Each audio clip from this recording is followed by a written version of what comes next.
one summer 5 years ago is about to happen again, and again, and again.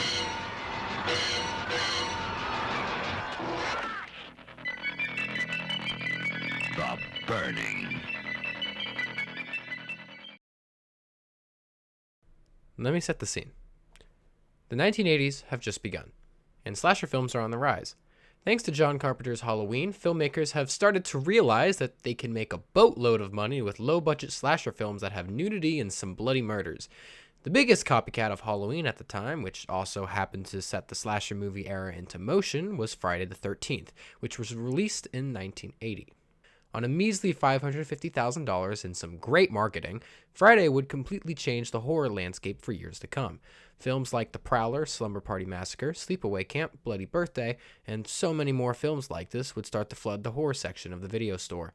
Amongst the rise of the slasher genre was a man named Tom Savini, a practical effects artist who is known for his incredible talent within the industry. Some of the films his work can be found in include the first Friday the 13th, the fourth Friday the 13th, The Prowler, Maniac, Dawn of the Dead, Creepshow, The Texas Chainsaw Massacre 2, and so many more. In 1980, Savini was asked to come back onto the set of Friday the 13th to help with the practical effects of the sequel. The film hadn't even been out for a year yet, but Paramount wanted another one immediately. At the time, Savini thought it was incredibly stupid when he read the script. Why would Jason, the kid who had already been dead for the entirety of the first film, be alive to run around and kill people? He hated it. But not much other work was available then. Except for one. Two brothers named Harvey and Bobby Weinstein had reached out to him, asking for his work on a new slasher film they were working on. The interesting thing about this film in particular was that it had been written for a while now. In fact, the script itself was written way before the Friday the 13th script was, but they chose to do nothing. It was only now that they saw the rise of the slasher genre and were interested in finally shooting it. Loving the script and the idea of working on a somewhat original slasher, Savini accepted the invitation. Hello, everybody, and welcome back to Beyond the Macabre. I hope you all like that little intro thing. I kind of like it. I mess with it. Maybe we'll make it a thing. This is a podcast where I discuss horror films by critiquing them, providing some fun background information, and exploring their themes. I'm your host, Drew, and something cool about me is that I use burn victims for hazing rituals in my workplace. Can't keep put together with that one. Last episode, I covered Wes Craven's A Nightmare on Elm Street from 1984 and discussed how I believe it's kind of overrated. I also talk a little bit about a history surrounding it, so if that interests you at all, you can find it on YouTube or Spotify, so make sure to check that one out whenever you can. Moving past the burned child murderer with finger knives, today we will be looking onto a burned child murderer with a garden shears. The next episode will be very deviant from this theme, I promise, but it is not deviating at all today because we will be taking a look at The Burning from 1981, directed by Tony Maylam. Now, if you're a big fan of slasher films in the general, you most likely have already heard of this movie. But when it comes to people outside of that specific niche, this isn't necessarily a very well-known film, which is kind of odd to think about, considering that it was one of Miramax's first films they ever put out. According to Wikipedia, this film was the second one they put out, but according to every person in every interview and commentary I watched, they said it was the first. So I'm just going to say that it was. Miramax would eventually go on to produce other heavy hitters that are staples in the film world today, such as Reservoir Dogs, Pulp Fiction, the United States release for Princess Mononoke, and many more. The business was started and is currently owned by Harvey and Bobby Weinstein. I could talk about what they're most known for in recent events, but that's just depressing, so I'm going to choose to avoid that topic. Instead, we're going to focus on the film they first produced under the Miramax name. Along with reaching out to Tom Savini for practical effects, they also reached out to Tony Maylam to direct the film, which was an interesting choice considering that he was British and had never directed a narrative film before. And for reference, they live in New York. He had to come all the way over here. But anyway, at the time, Maylam had only directed 2 films under his directing catalog: a documentary about the 12th Olympic Winter Games titled White Rock, and a live concert film for British prog rock band Genesis. Harvey ended up seeing White Rock, and from there would reach out to Maylam to ask if he wanted to direct his first narrative film with a script he had already owned the rights to, hoping that it would piggyback off of the success of Friday the 13th, and Maylam agreed. From there, The Burning would start production. The Burning is a summer camp slasher, one of my personal favorites that take place within the setting. like I briefly mentioned, it was shot in New York, more specifically in Buffalo and North Tonawanda. And the cast for the film, for the most part, was found within the surrounding area. This gives the film a very good sense of like small town energy that I don't think is really present in a lot of other slashers, which is a little bit silly because there isn't really a small town setting. It's just you could tell all of them are locals, and it really just works because of that. But which I think really separates this slasher from the rest of the horde that exists that came out at the time. Before I continue to talk about this film, though, it's important that I catch you up on the plot with the usual brief summary. I say brief summary. This one's actually pretty long, actually. It's kind of most of the podcast. I'm actually not going to lie. I talk a lot. If you haven't seen this film yet, it's available for free with ads on Tubi. This isn't one of those cases where it really matters too much whether or not you watch it before listening, as you can kind of guess what the format is with the knowledge that it's a slasher movie. So do feel free to listen without watching if you want, and maybe you'll be convinced to check this one out afterward. With that said, this is the story of The Burning. The film opens up at Camp Blackfoot during the night. We don't fully learn what Cropsey did to make them want to pull a prank on him in the middle of the night, but from what we can gather is that he's a bit of an alcoholic who's verbally abusive towards the kids within the camp. So, do what you will with that. The group of boys leave their cabin quietly, one of them holding a cardboard box. They sneak around to the other nearby cabin where Cropsey is asleep, and one of the boys sneaks inside with the box. The rest of the boys set up outside of the window to get a good look at what was about to go down. The boy on the inside takes whatever it is inside the box and puts it on top of Cropsey's nightstand off camera. He then takes a lighter out and lights whatever the item is. As soon as he's finished setting it up, he runs out to join the rest of the boys at the window, and all of them start to aggressively hit and bang on the window, hoping to wake Cropsey up from his slumber so he can gaze upon whatever horror they set inside of his cabin. Eventually, he does start to come to, and when he sees that what the boys have set up and screams in fear, the camera shows that the boys brought in a rancid-looking fake skull. At least I would hope it's fake. I don't know where they would get a real skull just on campgrounds, and lit the eyes on fire. Cropsey, in his panic of just waking up and not thinking straight, knocks the skull off of the nightstand onto himself, lighting his legs on fire. Judging by the name of the film, it's easy to gather that there are multiple fire stunts within this movie. And this one in particular was performed by Tom Savini himself, and I believe it's the only time he's done a fire stunt on himself, which I think is pretty cool. I don't think he's done that in any other film. Cropsey gets up and tries to put himself out, only for his condition to worsen when he knocks over a can of gasoline. He thrashes about, screaming in agony, bursting out of the cabin, now fully engulfed in flames at this point, as the boys watch in horror at the product of their prank. And Cropsey tumbles down a hill into the nearby lake, and when the boys leave their state of shock, they run away from the scene as fast as possible. Now, for the scene of Cropsey fully lit on fire, this full body fire stunt was, get this, it was performed by a 17-year-old kid. Yeah, his name was Reed Rondell, and I believe he did another fire stunt in this film as well near the end of the film, which we'll get to. I just think it's crazy to think that he was capable of doing something so out there and crazy, man. Like, imagine being like 17 years old and you're just like, yeah, I'm just gonna let this man light me on fire, and I'm gonna thrash about, and I'm gonna trust that he's gonna put me out. Like, that's insane, man. That's crazy. Sadly, Reed Rondell would pass away only 4 years after the release of The Burning, after a helicopter stunt gone wrong for a TV show. Rest in peace, man. After a time skip, we're shown that Cropsey has been recovered from the lake and was brought to a hospital for intensive burn care. Even here, he can't catch a break that simply just exists. The hospital workers use him as a form of hazing for newly hired doctors. Everyone who sees him is horrified and in complete shock, and as one of the doctors puts it, "Man, this guy's burned so bad, he's cooked a fucking Big Mac." Another time skip happens, but this time 5 years after the accident. Cropsey has finally recovered from his burns enough to leave the hospital and live as an independent being for once. But unfortunately for the hospital, though, letting him go was probably the worst decision they've made, as they will come to find out within the following days. The first thing Cropsey does with his newfound freedom is go to the red light district.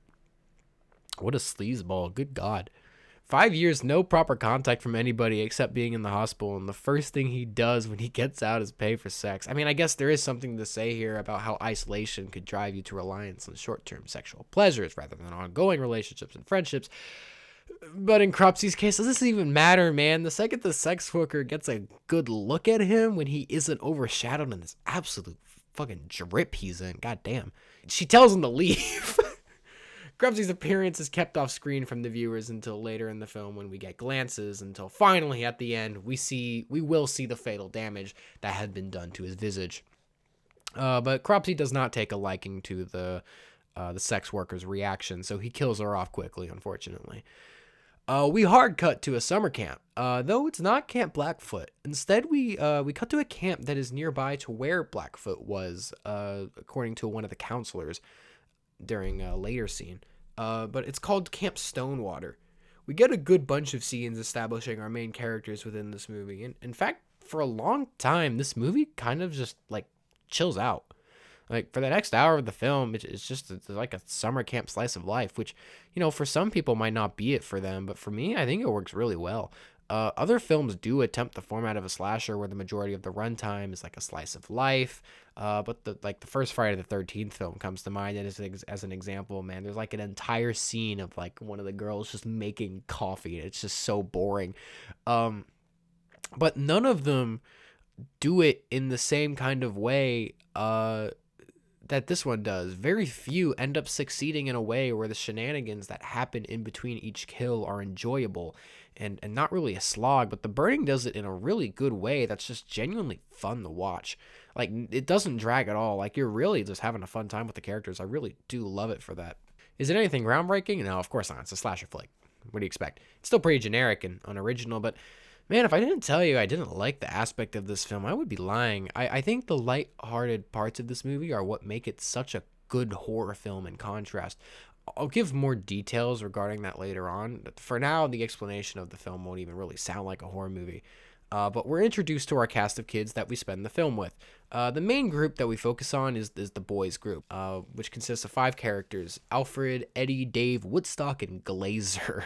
The standout of these characters would be Dave, who is actually played by actor and comedian Jason Alexander in his first theatrical role ever. His character is kind of the Joker of the group, and Glazer is the stereotypical bully character. Eddie is just kind of just a creep the girls. To be fair, all of them are, but he's like the worst of them in my opinion, if you ask me, besides Glazer. And Woodstock is just kind of there. And Alfred is what I like to call a perpetual stalker. One big criticism that I will give to this movie is that it's very male centric, which is, I guess, isn't really a bad thing inherently.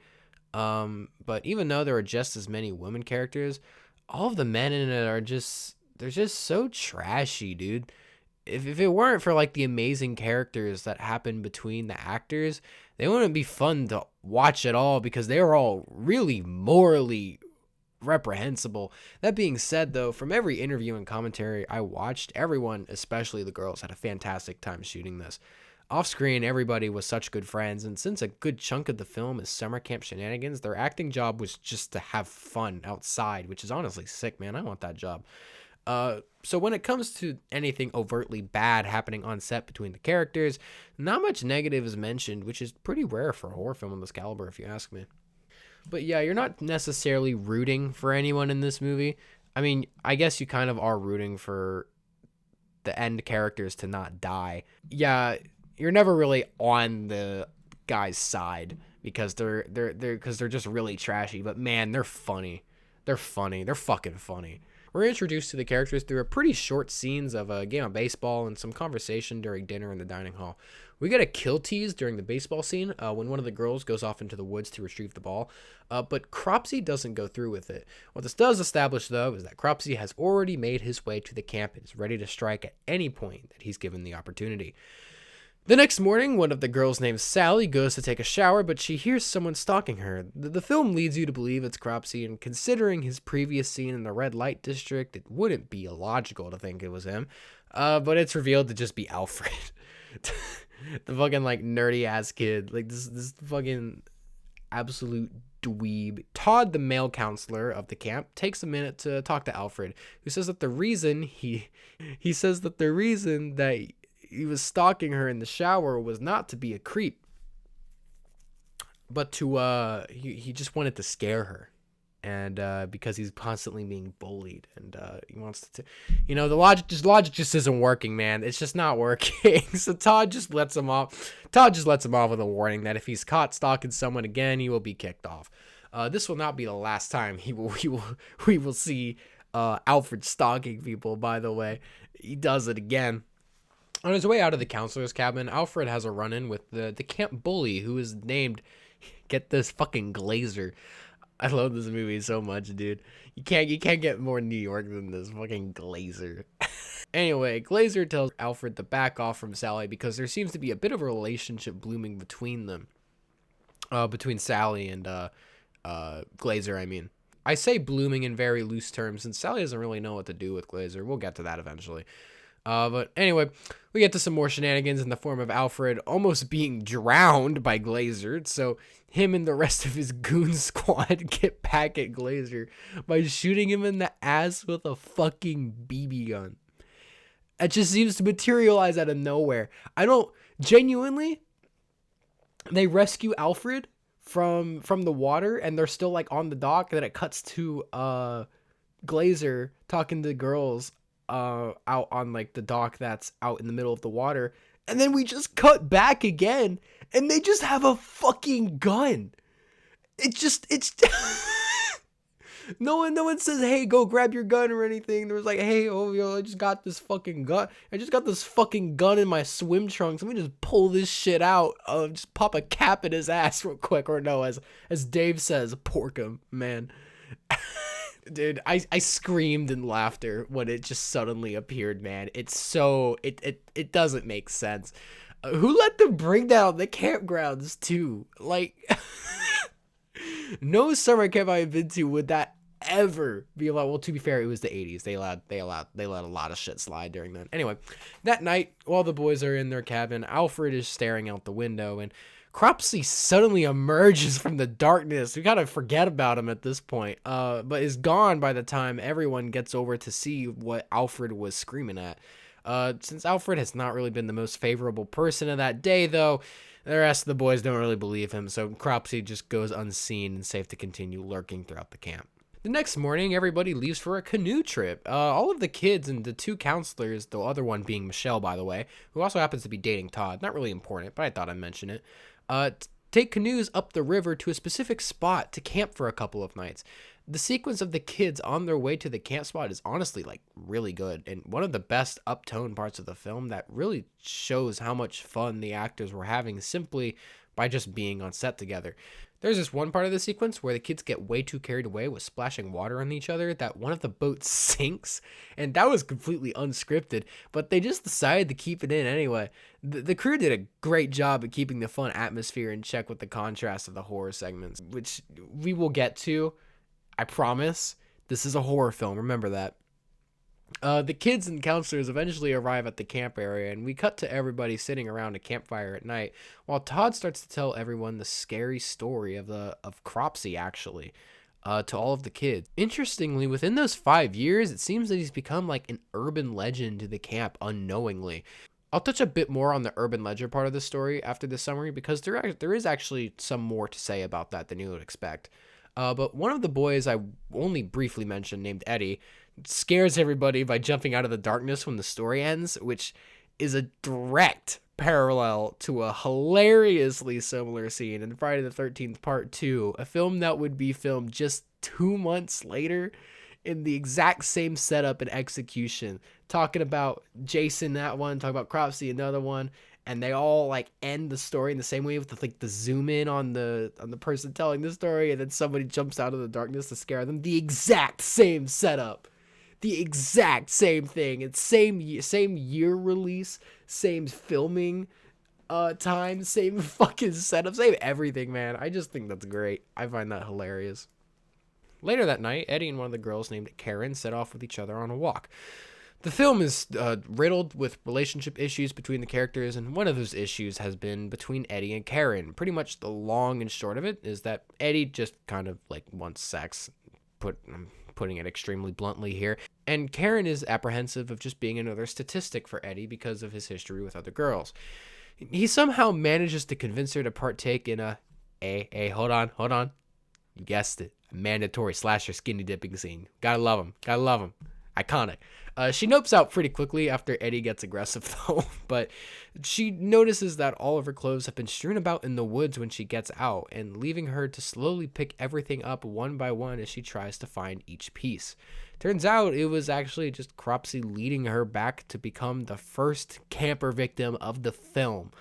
Almost an entire hour in, Karen is the first victim of the camp. It doesn't necessarily flip the entire tone of the film on its head. It does obviously darken the tone a lot, since it is almost an hour in. The positive vibes kind of go away a little bit, but we got another scene until this film really just flips on its head. That would come a bit later. The next morning, Todd and Michelle are looking for Karen, and they can't find her, but along with that, all of the canoes have disappeared. The only logical conclusion they were able to come to was that Karen, in an attempt to get back to camp after her unsavory interaction with Eddie, accidentally let every other canoe loose, which would be pretty impressive to accidentally do now that I'm thinking about it. But whatever. Just to confirm this, though, the group helps to collectively build a raft to row all the way back to camp to check on her. And it's during this sequence, while they're searching for wood to build the raft, we get probably one of the funniest scenes in the whole film. Man, what the hell are we supposed to be looking for anyway? Your mother. Woo! Actually iconic, man. That's what I'm talking about. Jason Alexander just being hilarious, man. And the other dude too. Soon enough, the raft is finished, and Todd and Michelle send a group of kids on board, two of which being Eddie and Woodstock.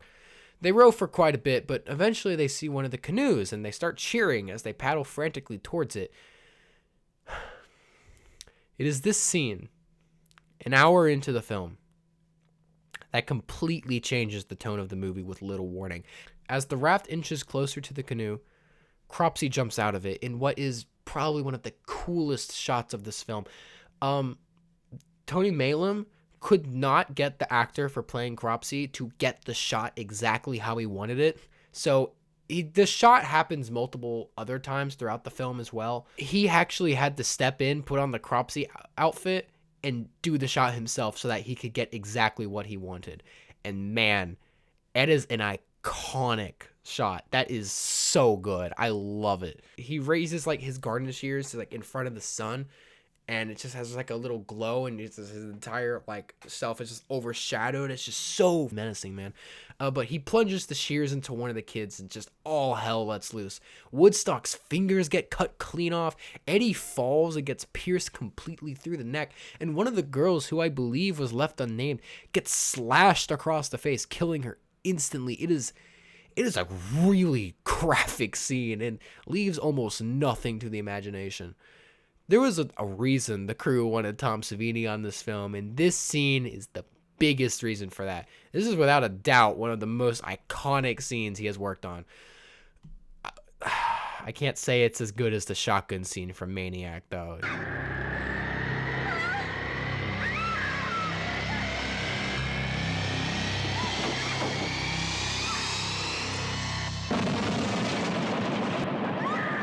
Later that night, we meet up with Glazer and Sally. I've left this out of the summary up until this point, but Glazer has just been kind of trying to make moves on Sally this whole trip by trying to convince her to sleep with him.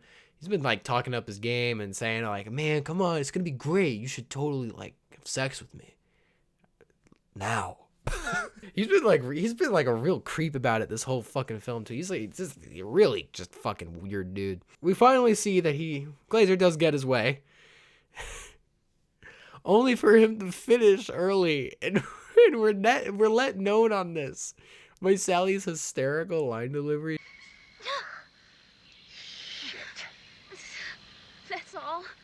You know, the dudes in this movie fucking suck, but at least the movie is aware of this. He tries to make it up to her by going to grab some matches to make a fire for the two of them, but as soon as he leaves, Cropsy continues his kill streak by getting the jump on Sally, killing her off screen. As Glazer makes a stop at the communal fire pit for matches to start a fire, Alfred wakes up and, you'll never guess, follows him and stalks him because his nosy ass just can't help himself. Anyway, they get back to where Sally was while Glazer is unaware of Alfred's presence. As Glazer attempts to wake up Sally while she's in her sleeping bag, completely unaware of the fact that she is dead.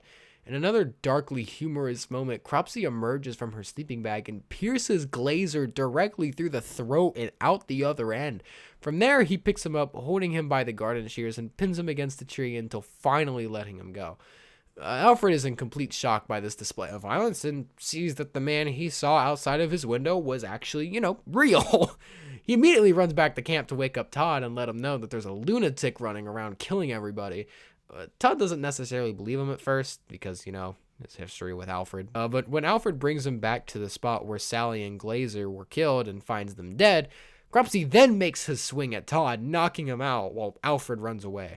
And Cropsy, for whatever reason, decides to chase Alfred in a series of POV shots instead of finishing off Todd for reasons we will get to understand soon.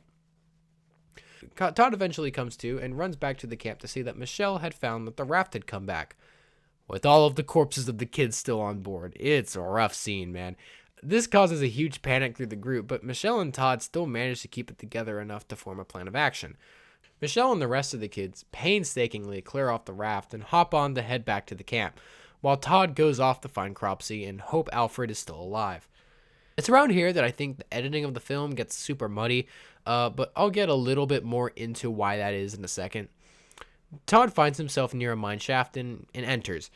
He looks around the mine for a little bit, calling for Alfred, but then we cut away for a second to see that Cropsy is in the mine shaft with Todd and has Alfred gagged and trapped with garden shears locked around his arm. After letting Todd wander around for a little bit in one of the coolest shots of the film, Cropsy fires up a flamethrower from the other side of the boarded wood wall that Todd is next to, still keeping his face hidden. And Cropsy starts to slowly walk towards the direction of Todd, and during this long extended scene, we get this reveal that Todd was actually one of the campers that Camp Blackfoot who helped to light Cropsy on fire and completely mangle the rest of his life. And it seems that Cropsy is back to give him a taste of his own medicine in a sick, poetic manner, I guess. I do think it's a bit funny, though. Literally like 2 nights ago, this dude was just confessing to his crimes in front of an entire group of kids surrounded by a fire, but just in the form of a scary story. Yeah, this group of kids planned this gag that would scare the shit out of Cropsy, but it went wrong. Like, bro, shut up! The shot holds for an uncomfortable amount of time until the flame suddenly goes out. Todd is left in the darkness, slowly walking around, waiting for Cropsy to strike. After a long shot of Todd walking through the darkness, he slowly stumbles into a room and finally sees Cropsy, and his face is finally revealed to the audience. And I'll put an image up on screen for people who decide to listen to this without seeing the film. And, yeah, okay. Okay, maybe he's justified in his rage against everyone, like, ever. Just a little bit. Cropsy and Todd fight with each other for a minute until Cropsy makes Todd fall to the ground and threatens to burn him alive. Right when he's about to, though, Alfred uses his free arm to rip the garden shields out from the wall, freeing himself, and proceeds to stab Cropsy through the back, causing him to stumble backwards and say his only line of dialogue in this whole film. Poetic, Cropsy. Really poetic. He falls to the ground, giving Todd and Alfred a minute to recuperate. They start to walk around the mine shaft just for, you guessed it, Cropsy to come back. He jumps up and snatches Alfred, but his rebirth is short-lived when Todd picks up an axe and absolutely slams it into his face. Oh my god, look at that shit. Alfred, get out! Oh. Holy fuck. I love Tom Savini, man. That's just nasty. And since that wasn't enough to kill him, Alfred picks up the flamethrower and lights Homeboy on fire for the second time in his life, giving us another amazing piece of stunt work from Reed Rondell. Hey, so this is editing Drew. I'm just now realizing there actually is no second fire stunt at the end of the film.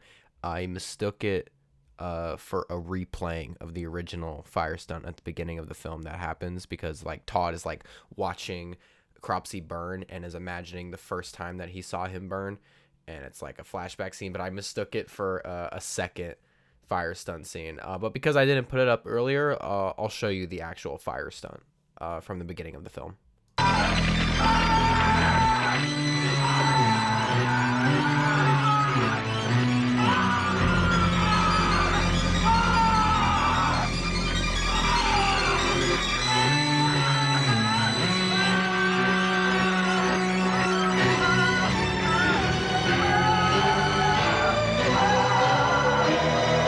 After that, Cropsy is finally dead, with no sequels or reboots to ever bring him back.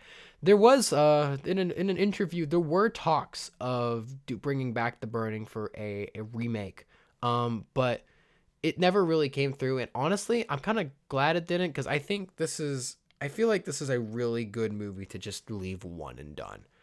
And just leaving it like that, I don't think it needs to be a franchise. I think this movie is perfect as it is, and I'm kind of glad it didn't really go anywhere. The director also expressed no interest in making another horror film either, Tony Maylam. Yeah, he had no interest in making a sequel to this or even directing another horror film ever again. He said he enjoyed the experience with it, but it's just not his thing. While all of this was happening, though, Michelle had made it back on a motorboat, and after alerting the authorities, a helicopter was flown in to help rescue them. The film ends with multiple shots of Cropsy's burning corpse as the film slowly fades into what is a presumably adult Alfred, who is now a camp counselor, telling the story of Cropsy, insinuating that this entire film was just a silly little campfire story, which I think is cute. So, that's The Burning. I don't expect a lot of people to like this movie, honestly, unless they are already familiar and regular watchers of the slasher genre. Really, at its core, despite any praise I give this, it's a generic slasher movie. No way around that at all, and I'm not going to pretend that it isn't. It doesn't try to be innovative, but man, does it just do a really good job with all of the fundamentals. It's film junk food. But choosing to watch this over like a Friday the 13th film or any other really like bad slasher is like choosing the slightly healthier baked Lays over the standard chip pack, if you know what I'm talking about. Still not amazing health-wise, but better. Hell, even the soundtrack of this film is fucking incredible, man. They somehow managed to get Rick Wakeman, one of the keyboardists of the progressive rock band Yes, to compose the entire OST for this film. For those unfamiliar, though, Yes is responsible for a lot of influence in classic and progressive rock, but most people in the modern day would know them for the song Roundabout, which is used as the ending theme for JoJo's Bizarre Adventure Part 1. I would feel like I would be doing a disservice if I didn't mention that. But just listen to like the main theme for this, man.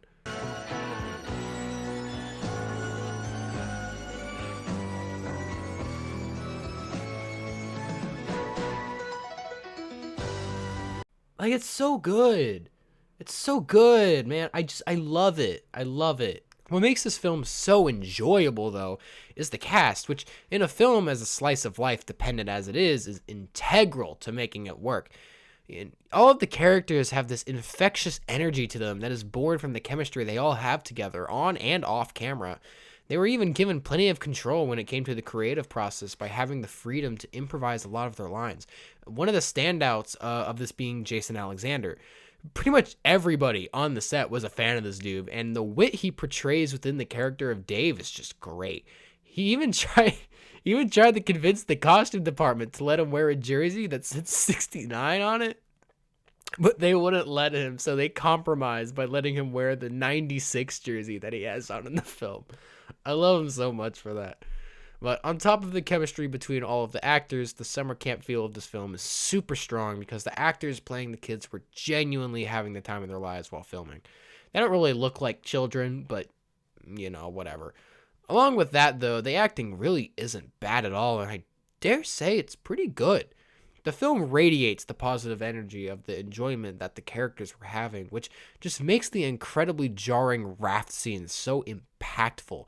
Like, it actually is terrorizing, man. While I would have been very interested to see how Friday Part 2 would have turned out if Tom Savini was behind the effects on it, I think his work on The Burning very much makes up for that. Some of my favorite moments by Savini in this film are the gory kills, but also the disfigured makeup of Cropsy. Due to time constraints, he only actually had 3 days to work on the design, and he had to do it inside of a hotel room, which is a really, coming up with a design like this is a really messy process. I remember in the interview he was talking about how he set up like plastic on the floor, on the walls, and then when they would call up room service, the people would walk in and be so fucking confused. In an interview, he says that he wished he had a little bit more time to perfect it, as it doesn't necessarily look like an accurate burn victim, which is fair, but I think Cropsey still looks really iconic. I love the way his face is completely stretched and just mangled. Another major contribution Savini made to this film was getting it banned. After its release, the United Kingdom officially recognized it as a video nasty, specifically for the raft scene.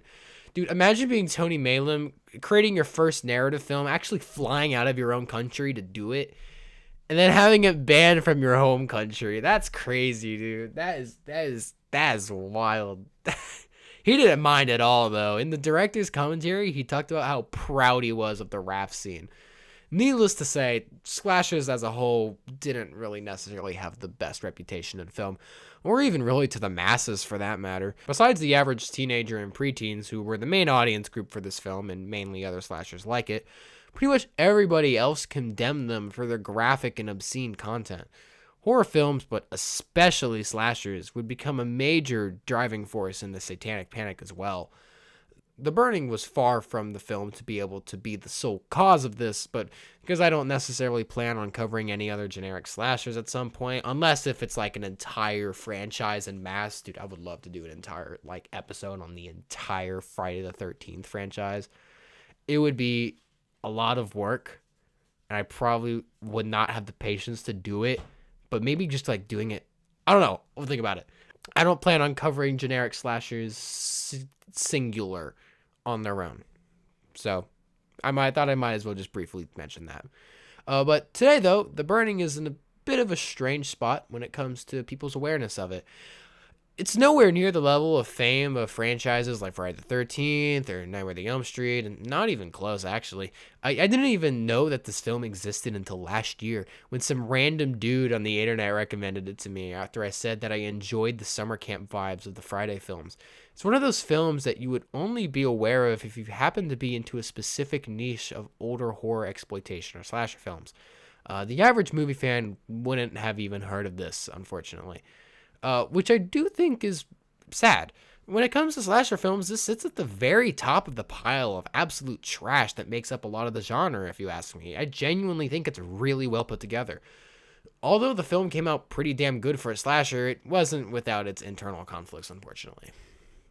Yeah, so remember when I mentioned that this was the first film the Weinstein brothers were producing? Well, if you don't know much about them, word on the street is that they kind of suck for other reasons outside of the film industry, but I won't touch on that. I mostly bring it up because they're known as being notoriously difficult to work with, and that still rings true for this film. In an interview with editor Jack Shoulder, he said that Harvey has a few personality issues. It's a quote for him. There was a lot of tension during post-production, created specifically by Harvey because of how hands-on he got with the film than he really should have been. There were a lot of disagreements between Tony Maylam and Harvey Weinstein, to the point that Harvey would literally lock Tony out of the editing room so that he could have his way with the film. Which is just super shitty, man, but like not like anyone could do much about it since he was such a major producer on the film. You don't necessarily feel the tension between the creators when watching most of the film, except for the ending. Between the interviews that I watched and a lot of critic reviews as well, everyone tends to agree that the ending is the messiest part. There was a completely different ending that was planned to be shot, but it was changed last minute due to Harvey's dislike of it. But it was also changed last minute for a separate reason that was also like completely separate. But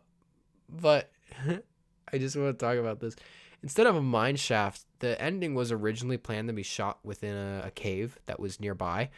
One day, a crew of people went in and marked their route so they could make it back to the spot where they wanted to shoot. And then the next day, they came back, and the entire cave had collapsed in on itself, which is so scary, man. They literally could have been crushed if they had just been in the cave a little while longer. Anyway, the change ending resulted in a complete departure from what Tony Maylam wanted for the film, and with him being locked out of the editing room as well, the ending was basically directed by Harvey himself, which is why it feels so strange in the context of everything else in the film. The pacing within the ending just feels so drastically different, which is a bit off-putting. I would never say that this film ever really drags, but god man, the ending certainly does. Shots linger for way longer than needed, but in the case of the shot of Cropsey walking around with the flamethrower, I actually kind of think it does enhance that part a little bit. But for everything else, such as Todd like walking around in the dark, it's just so sluggish, man. Luckily, his tampering with the film and other aspects wasn't too bad, as the rest of the film is pretty solid. Something that you may find pretty interesting is that this actually isn't the first time the story of Cropsey has been told. This is far from the only interpretation of Cropsey, actually, and that's because the character of Cropsey, or better known as the Cropsey Maniac, is an urban legend from Staten Island, New York. The urban legend was created after a series of unsolved child murders that took place around the area, and people started to tell campfire stories to make sense of it. Of course, this story would eventually reach local summer camps and would be told orally over and over. The story typically follows the structure of a well-respected man who goes insane after the death of his family members and resides in the woods so that he could slowly kill off kids as his form of revenge. He leaves behind signs of his presence in the form of small fires. When the police officers eventually do arrive and shoot him, his body mysteriously disappears, and from the woods you can hear faint echoes of maniacal laughter, letting everyone know that he's far from gone. Now, of course, none of this is true, but the real murders were eventually linked to a real serial killer named Andre Rand. This doesn't stop people from fabricating the story, though. The goal of retelling the story in summer camps was honestly, it's just because it's fun, but was also, I read in this essay that I found online that was a way of keeping the campers from behaving themselves, keeping themselves out of places they shouldn't go, going anywhere without a buddy, walking around sleeping hours, etc.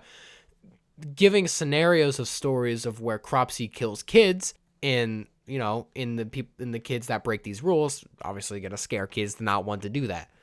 But the main defining feature of the story is how it's almost exclusively told orally over a campfire.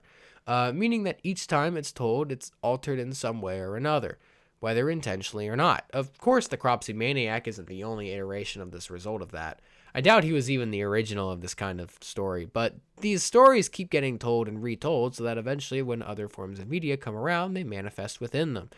At some point, Harvey and Bobby Weinstein had heard this legend, which makes sense considering they were born and raised in New York, and decided to find a director to make it a film. Now, why do I bring this up? You could basically just say that every other summer camp slasher ever made is based off of old summer camp legends, honestly. But there's just, there's something super specific about The Burning that just makes it feel a little bit different. Ignoring the fact that the killer shares the same name with the legend itself, The Burning does a fantastic job of encapsulating the summer camp feeling that nothing else I've seen has. People may say that Friday the 13th is the definitive summer camp movie, but in majority of those movies, the summer camps aren't even active, man. The people getting killed off are the counselors that are prepping for the kids to arrive. It fails to achieve the vibe of what it's like to actually be at a summer camp. Well, then there's Sleepaway Camp. Surely that one does a better job since it takes place when all the kids are actually in the camp, right? Well, the Sleepaway Camp is a unique example simply because of how fucking strange that movie is. Oh my God. Not you, man. He did this to get back at me. I had him, man. I let him go. I'll stop him. Gotta stop him. Won't get him right back. Don't get me wrong, it is a really fun slasher film. I'm not trying to say it's bad or anything. But it's just the characters feel way too fake to really fully capture that feeling.